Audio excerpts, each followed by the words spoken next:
Good morning guys. Ito nga pala ay L-ported nagawa ng kapatid ko.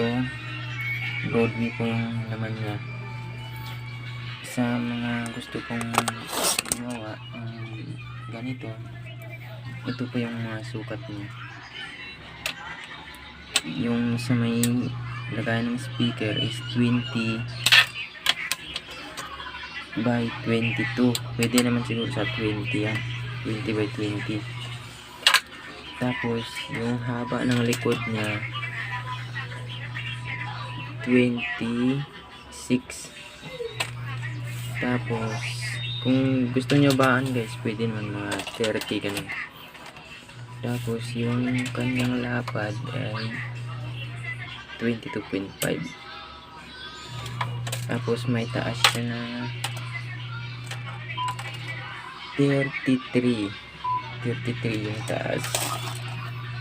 Yan lang po guys. Ito po pala yung gamit ng amplifier. Yung gamit lang dito sa bahay.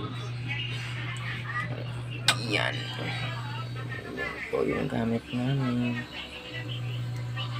Bluetooth. Tignan muna tayo guys.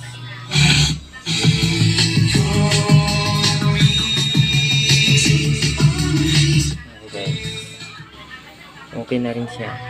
Thank you guys for watching.